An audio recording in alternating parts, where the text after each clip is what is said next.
congregarnos como una comunidad a vivir ese acto religioso, esos ritos de la iglesia que nosotros llevamos a cabo, que son parte de la liturgia, como les estaba hablando. Yo les recomiendo que tomen el católico, el catecismo de la Iglesia Católica. Ahí está bien detallado lo que es la celebración de la liturgia en la iglesia. Esto lo pueden encontrar en la página 329 del catecismo y van a ver quién celebra y las partes de la iglesia, qué significa. Es importante que ustedes conozcan que, como dice Milagro, no solamente vaya uno allí, estar y ya, punto, pues estar y se acabó, no. Tenemos que aprender qué es lo que pasa en la misa. Y una forma muy bonita de aprenderlo es que busquen en YouTube esa película de Gran Milagro, como dice mi esposa, como dice Milagro, para que ustedes vean de qué manera tan bonita se vive lo que sucede en la misa, lo que sucede en la misa. Entonces, hermanos del alma, yo se los recomiendo, no cuesta nada. En la página 329 para que aprendan del Catecismo de la Iglesia Católica. Y en la página anterior, en la 328, van a ver lo que es la celebración sacramental del misterio pascual, que también van a aprender de eso. Es bien importante, hermanos del alma. Nosotros no podríamos adentrarnos en eso porque se nos iría mucho tiempo en lo que es esa explicación, ¿no? Del detalle que nos da el catecismo. Yo le recomiendo eso.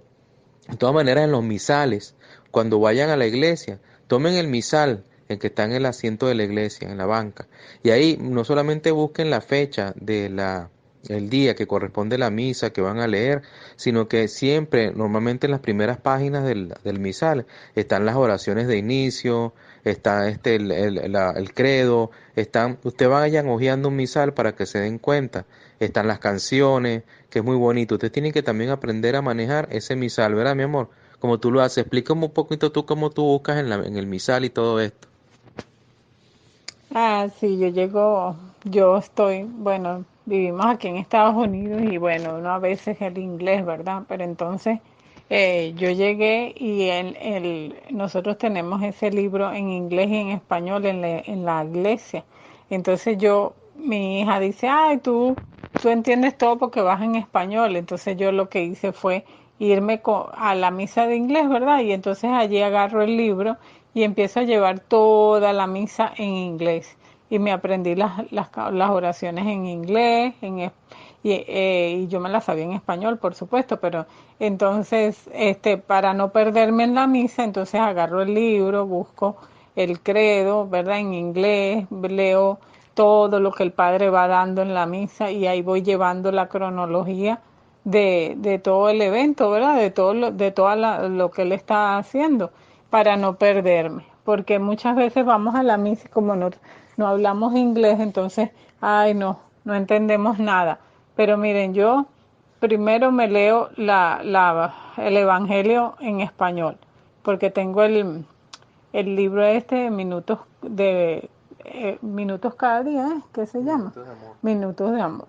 Y entonces allí nosotros leemos todos los evangelios de todos los días, porque ese es un libro que tiene misericordia cada día, también es el otro libro que tenemos, porque allí cada día nos va explicando el- la, la, la liturgia, todo, lo que es el evangelio, los salmos, las lecturas. Y entonces ya cuando llego a la misa en inglés, ya me la sé, porque ellos la leen en inglés, por supuesto, pero ya yo entiendo más de lo que están hablando. Y bueno, claro, agarro el libro en inglés y leo todo en inglés. Entonces yo les comento esto para que ustedes también traten de llegar a la misa y agarrar ese libro para que no la pierdan, no pierdan esa secuencia desde que el Padre empieza a hablar, cuando nos da la bendición, cuando empieza a orar por el credo, cuando dice lo de arrepentimiento de los pecados y todas estas cosas. Entonces allí yo voy llevando el todo a la misa. Eso es lo que yo hago para ayudarme y para también acompañar a mis hijos a la misa para que ellos no crean que nada más porque yo sé español y no sé inglés, ¿no? Entonces yo también me ayudo con ese libro. Sí, hermano del alma, así es, y es importante esto, no solamente seguir el misal, sino que Ponerse, hay una palabra muy bonita antes que también digan la homilía, el sacerdote, y es, Señor, habla que tu siervo escucha. Entonces disponer el corazón para ver qué te va a decir, qué te va a decir el Señor a través de esa palabra que se va a leer. Entonces sale de ahí uno también lleno de la sabiduría de Dios, de que ha tocado el corazón y en ese mensaje. Entonces hay que prestar muchísima atención a la misa y obviamente haber venido media hora antes preparado. Hay que venir una hora antes de la misa en ayunas, es decir, sin haber comido nada, una hora antes de la misa. Yo acostumbro, por ejemplo, antes de ir a misa, si por ejemplo la misa es a las 10, normalmente yo voy en ayunas, así me pare temprano, yo espero hasta después de la misa para desayunar.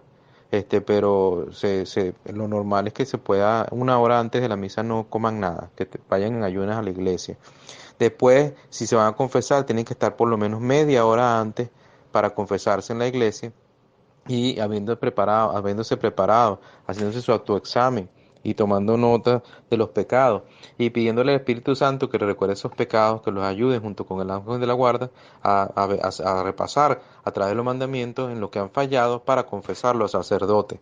De esta forma, cuando vayan a la misa, cuando vayan en la parte del ministerio eucarístico a comulgar, ya pueden ir más, por lo menos más limpios, más, han sido perdonados sus pecados en el sacramento de la reconciliación y ya pueden ir más tranquilos, más en paz, más livianos, más descargados y pueden recibir la sanación que necesitan, porque el sacramento de la reconciliación junto con la Eucaristía hacen que tú te sanes, recibes sanación, has recibido perdón en tu corazón y en tu alma a través del mismo Jesús. Entonces, hermano del alma, es importante meditar en esto y mientras más se asista en misa, imagínense, hay una transformación total de tu corazón, más vas a recibir paz. Y hablando de la salvación, precisamente, también podemos conseguir un poco de eso bastante bien explicado dentro de lo que es el tiempo litúrgico cuando se celebra, en la página 337 del Catecismo. La Santa Madre Iglesia considera que es de su deber celebrar la hora de salvación de su divino esposo con un sagrado recuerdo en días determinados a través del año. Cada semana en el día que llamó del Señor conmemora su resurrección, que una vez al año celebra también junto con su Santa Pasión en la máxima solemnidad de la Pascua. Además, en el círculo del año se desarrolla todo el ministerio de Cristo, al conmemorar así los misterios de la redención, abre la riqueza de las virtudes y de los méritos de su Señor, de modo que se los hace presente en cierto modo durante todo tiempo a los fieles para que los alcancen y se llenen de la gracia de la salvación.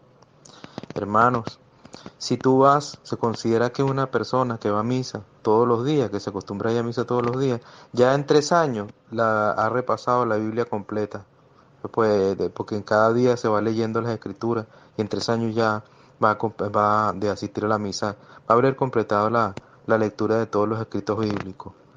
El pueblo de Dios también, desde la ley mosaica, tuvo fiestas fijas a partir de la Pascua para conmemorar las acciones maravillosas de Dios Salvador, para darle gracias por ellas, perpetuar su recuerdo y enseñar a las nuevas generaciones a conformar con ellas su conducta. En el tiempo de la Iglesia, situado entre la Pascua de Cristo, ya realizada una vez por todas, y su consumación en el reino de Dios, la liturgia celebrada en día fijo, está toda ella impregnada por la novedad del ministerio de Cristo. Cuando la iglesia celebra el ministerio de Cristo, hay unas palabras que jalona su oración hoy como eco de la oración que le enseñó su Señor y de la llamada del Espíritu Santo, hoy, del Dios vivo, al que es el hombre, está llamado a entrar. Es la hora de la Pascua de Jesús, que atraviesa y guía toda la historia. La vida se ha extendido sobre todos los seres y todos están llenos de una amplia luz, de una amplia luz. El oriente de los orientes invade el universo y el que existía antes del lucero de la mañana y antes de todos los rostros inmortal e inmenso, el gran Cristo, bella, bello sobre todos los seres, más que el sol. Por eso, para nosotros que creemos en Él, se instaura un día de luz, largo, eterno, que no se extingue, la Pascua mística. Amén, hermanos del alma. Así que yo te invito a que sigas disfrutando y desarrollando y aprendiendo acerca de lo que es la celebración de la misa y toda esta parte hermosa en el catecismo, en la página 338 del catecismo. Mi amor. Sí, yo quería decirles que en, en, nue- en- bueno, en mi experiencia propia, pues para ayudarlos, yo les digo que yo he aprendido a ir diariamente a misa, escucho todas las lecturas, todo lo que me dice el Señor. Allí uno, de verdad que Eucaristía diaria es una cosa muy de mucha bendición para las personas. Si tú quieres cambiar y no tener un pecado, tú se lo ofreces al Señor, por lo menos si eres una persona que eres muy grosera, vas y allá y le dices, Señor, yo te ofrezco esta Eucaristía para que me vayas limpiando de no decir más malas palabras, de no tener esas cosas de adulterio. También cuando ves mucha pornografía y tú le ofreces eso al Señor de que te vaya limpiando tu corazón, de que ya no te quieres acercar más a esas cosas, Dios te va ayudando, te va poniendo todas las lecturas, te va diciendo cosas y ya tú vas ahí cambiando, pero tú también tienes que poner de tu parte, no es solo voy a ir a la misa y ya con recibir la Eucaristía yo me voy a transformar, no. Solo Dios entra cuando tu corazón permite que tú entres y para que tú cambies también. Tú tienes que tener esa voluntad ese esfuerzo, también hacer tus ayunos, que pueden ser dejar de ver esas cosas para que tu vida cambie y tu gente alrededor cambie, porque por lo menos si tú quieres dejar el alcohol, pero te pones delante de una botella o vas a un bar, entonces no estás haciendo nada, tienes también que quitarte las cosas para que Dios también te ayude y a través de la Eucaristía Él te va limpiando, te va poniendo mejores cosas. Sí, también es a través de esa transformación que llama milagro, que nosotros tenemos que comenzar en nuestras vidas para poder también transformar, ayudar a transformar la vida de los demás, porque nuestra misión principal es hacer feliz a nuestro prójimo, a todo el que nos rodea. ¿Y cómo lo hacemos feliz? Empezando por nosotros mismos, transformando nuestro corazón, nuestra vida. ¿Y cómo lo hacemos? Bueno, precisamente haciendo autoexamen, yendo al confesionario, buscando un guía espiritual, hablando con el sacerdote, y todo esto, y también haciendo ese autoexamen, viendo en tantas cosas que fallamos. Pueden preguntarle a tu propia pareja o a un mejor amigo o a un familiar cercano, mira, qué cosas malas ves en mí, y empieza, no te dé pena conmigo y no me voy a poner bravo, escríbeme en una hoja todo lo que tú ves malo de mí, para entonces yo empezar a cambiarlo, porque yo quiero ser una mejor persona. Y no solamente eso, como cristianos, repasando por los mandamientos, tenemos que ver cómo estamos viviendo una vida, si realmente estamos imitando a Cristo. ¿Por qué? Porque muchas veces hablamos y hablamos y hablamos, pero Dios nos dio dos orejas y una boca. ¿Y ustedes saben por qué nos dio dos orejas y una boca? Para oír más y hablar menos. Porque en la medida que si todos escucháramos más, usando esas dos orejas que nos dio Dios, y habláramos menos, no solamente hubiera más comprensión en el mundo, sino nosotros también comprendiéramos más al que nos está hablando y al que nos rodea. Entonces es importante, piensen en esto. ¿Por qué tenemos dos orejas y una boca? Para escuchar más y hablar menos. Entonces, sí, y le voy a decir algo. Piensen en algo. ¿Qué diría Jesús en esta situación? ¿Qué haría Jesús en esta situación? Ustedes háganse esas preguntas cuando estén en situaciones difíciles, cuando estén en situaciones que no sepan qué decir, qué hacer. Y pídanle al Espíritu Santo que los ilumine. Pero muy importante también, muchos que católicos, cristianos, todos cometemos el error de que nos vienen a hablar de alguien. Y entonces nos vienen a hablar de alguien bien o mal o un comentario y nosotros pues vamos de repente y se lo contamos a otro, sin analizarlo, sin procesarlo o simplemente seguimos como pasando la voz a otro o contarlo, no. Entonces tenemos que hacernos un detenernos en ese momento y usar en precisamente para no pecar, para no provocar pecado en otro, porque podemos causar